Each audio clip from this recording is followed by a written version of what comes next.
Middle east में एक नए युग की शुरुआत करते हुए अमेरिकी सेना ने इराक के अनबार प्रांत में स्थित अपने सबसे महत्वपूर्ण सैन्य ठिकानों में से एक एन अल असद एयरबेस को पूरी तरह से खाली कर दिया है। रविवार को इराकी रक्षा मंत्रालय ने आधिकारिक रूप से बेस का नियंत्रण अपने हाथ में लेने की घोषणा की। 17 और 18 जनवरी की दरमियानी रात को अमेरिकी सैन्य काफिले और तकनीकी दल ने बेस से अपनी अंतिम रवानगी पूरी की। इराकी सेना के chief of staff lieutenant general Abdul अमीर राशिद यारल्लाह ने इस हस्तांतरण की निगरानी की, यानी कि इस ट्रांसफर की निगरानी की। उन्होंने इसे इराकी सेना की क्षमता पर बढ़ते अंतर्राष्ट्रीय विश्वास का प्रतीक बताया। ये वापसी 2024 में वॉशिंगटन और बगदाद के बीच हुए उस द्विपक्षीय समझौते का परिणाम है जिसमें ISIS विरोधी अंतर्राष्ट्रीय गठबंधन के मिशन को चरणबद्ध तरीके से समाप्त करने पर सहमति बनी थी। इस घटना पर ईरान ने आधिकारिक बयान जारी किया है। ईरान के वजीर खारिजा यानी विदेश मंत्री सैयद अब्बास अरागची ने कहा कि ईरान एक स्थिर और स्वतंत्र इराक चाहता है जिसकी सरकार मजबूत हो।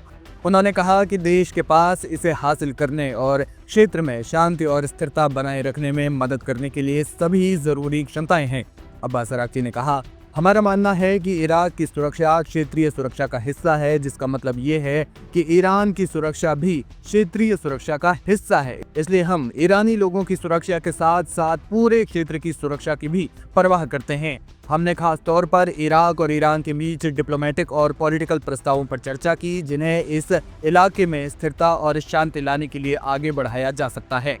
ईरान लंबे समय से इराक में विदेशी सैनिकों की पूर्ण वापसी की मांग करता रहा है। विशेषज्ञों का मानना है कि ईरान के लिए एक बड़ी कूटनीतिक जीत है, क्योंकि अब उसकी सीमाओं के करीब अमेरिकी सैन्य दबाव काफी कम हो जाएगा। अब्बास अरागची ने कहा, इराक का क्षेत्रीय महत्व और भूमिका ऊपर की ओर जा रही है। हमारे इराकी दोस्तों ने ये दिखाया है कि बढ़ी हुई राजनीतिक और राजनयिक क्षमता के जरिए वे बातचीत को बढ़ावा देने, विचारों में तालमेल बिठाने, बातचीत करने और क्षेत्रीय संबंधों में मौजूदा बाधाओं को हल करने में सकारात्मक भूमिका निभा सकते हैं। हम इस संबंध में सहयोग करने और मिलकर काम करने के लिए भी तैयार हैं और अपने इराकी दोस्तों के साथ मिलकर हम काम करेंगे।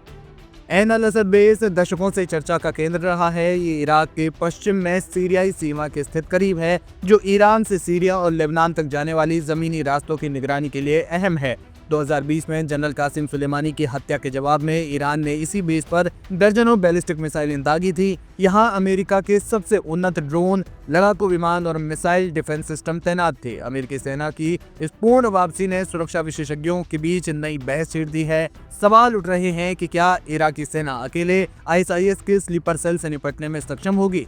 ये अब देखना महत्वपूर्ण होगा कि अमेरिका के जाने से पैदा हुए खाली स्थान में इराक खुद को बढ़ता है या फिर ईरान समर्थित मिलिशिया समूह वहां प्रभावी हो जाते हैं। हालांकि अमेरिका के जाने से ईरान का रास्ता भी साफ हो गया है।